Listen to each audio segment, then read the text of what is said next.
قل ان کنتم تحبون اللہ فاتبعونی یحببکم اللہ وَيَغْفِرْ لَكُمْ ذُنُوبَكُمْ إِنَّ اللَّهَ غَفُورٌ رَحِيمٌ۔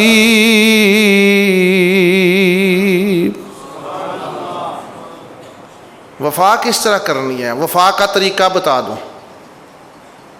تیرے گھر میں 2 ولی موجود ہیں، اگر کسی کے والدین دنیا سے چلے گئے ہیں تو 5 ٹائم ان کی رب جلنی آٹومیٹک مسجد میں ادا کرو، تجھے ولایت حاصل ہو جائے گی۔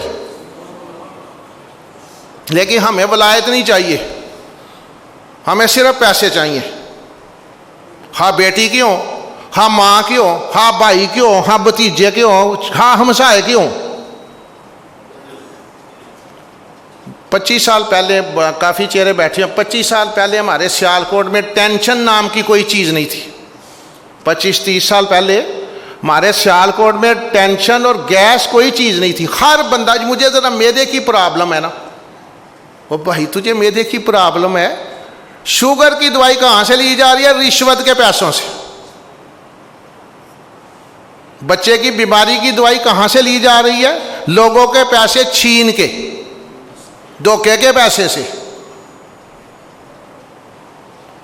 کچھ میرے بھائیوں آج ہمارے ساتھ، یقین ماننے، میں نے تحریک رفعت قرآن جب ادھر ہی مسجد میں بیٹھ کے اس کا ہم نے افتتاح کیا، ویسی اشرف صاحب بھی جہاں بیٹھے ہوئے تھے، حافظ آصف صاحب بھی تھے، میرے پاس 2 لاکھ سے زیادہ قرآن سیالکوٹ کے چند جگہوں سے اکٹھا کیا ہے، جو سڑا ہوا ہے بالکل، جو جلا ہوا ہے بالکل، جو ضعیف ہو گیا، کسی نے پڑھا ہی نہیں۔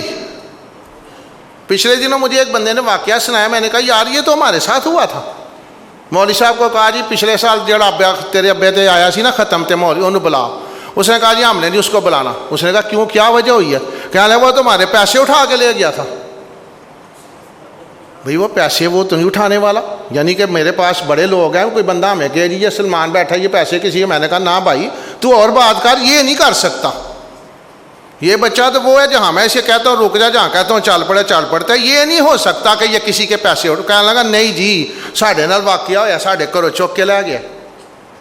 کہتا میں نے جا کے اس کو پوچھا، میں نے کہا مولوی صاحب اس طرح آپ پچھلے سال ختم پڑھنے گئے تھے، کوئی بات ہوئی تھی وہاں؟ کہتے نہیں بات تو کوئی نہیں ہوئی تھی، تو پھر اس بار ختم پہ جانا ہے؟ کہنے لگا بالکل جانا ہے۔ کہنے لگا اگر آپ غصہ نہ کرے تو ایک بات پوچھ لیا کریں۔ پوچھو بیٹے، کیوں، غصے والی کون سی بات ہے؟ کہنے لگے وہ کہتے ہیں ہمارے کچھ پیسے ٹیبل پہ پڑے ہوئے تھے، وہ نہیں مل رہے پچھلے سال، ہم نے پوچھا نہیں ڈرتے۔ کہنے لگے وہی وہ بڑے بیوقوف ہے، اب تو میں بالکل نہیں جاؤں گا ان کے گھر۔ کہنے لگے مولوی صاحب پیسے؟ کہنے لگے میں نے تو قرآن میں رکھ دیے تھے، مجھے یاد نہیں رہا، انہوں نے سال پورا قرآن کھولا ہی نہیں ہے۔ 1 سال 10 سال سے قرآن گھروں میں پڑا ہوا ہے، واشنگ مشین رکھنے کے لیے جگہ موجود ہے، بہترین ٹاپ لگانے کے لیے بڑا باتھ روم موجود ہے ہمارے پاس، بہت بڑی کبٹ بنانے کے لیے ہمارے پاس سب کچھ موجود ہے۔ اگر نہیں رکھنے کے موجود، قرآن رکھنے کے لیے ہمارے پاس کوئی جگہ نہیں ہے۔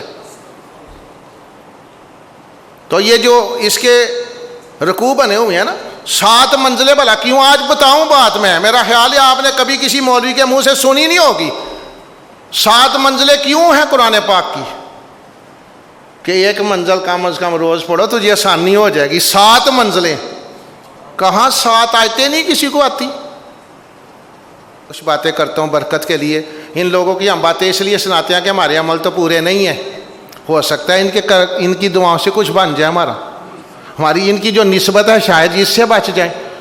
قیامت والے دن یہ بات میں مسند عرض کرنے لگا ہوں، جتنے امراء ہیں، جتنے رؤوس ہیں، جتنے رئیس ہیں، رؤساء ہیں جتنے، جس کا ساتھ کسی غریب غربا سے ہوگا وہ جنت میں جائے گا، عمل کے ساتھ جنت میں نہیں جایا جائے گا۔ کسی غریب کے ساتھ اگر تیرا تعلق ہوتا جنت میں چلا جائے گا، تو اگر کسی ولی کے ساتھ ہوگا تو۔ آج ایک بدبخت ٹی وی پہ وہ اپنے کمرے میں بیٹھ کے پتہ نہیں کس کس کے خلاف کا، اور بچے اس کو فالو کر رہے ہیں، اس لیے فالو کر رہے ہیں کہ ہم نے اپنے بچوں کو دور چھوڑ دیا۔ 1 جز ہے صرف دنیا کی تعلیم، 1 جز، 99 جز دین کی تعلیم ہے۔ یہاں میرے پاس اب میں کسی کو نہیں ہم رکھتے، میرے پاس بچے آتے تھے کہ جی حفظ پہ رکھ لیا، جب بچے نے حفظ کیا نہیں جی اساں انہوں 10ویں کرانی ہے۔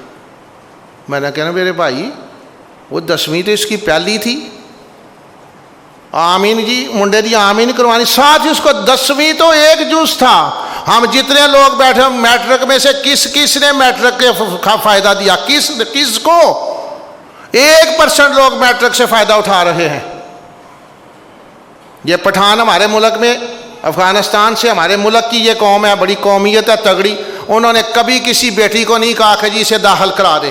میں یونیورسٹیوں میں جاتا ہوں، میں پچھلی دن ٹیچنگ اسپتال میں نا، یہ سردار بیگم میں، مجھے انہوں نے بلایا، یہ ساتھی میرے ساتھ تھے، تو میں نے بچوں کی حالت دیکھی، میں نے کہا تم قوم کے ممار ہو، اتنے بچے کمزور، میں نے کہا تم ڈاکٹر بنو گے، اور تم تو مریض بننے کے لائق بھی، تم تو مریض بھی نہیں ہو، اب تم تو یتیم و یسیر ہو،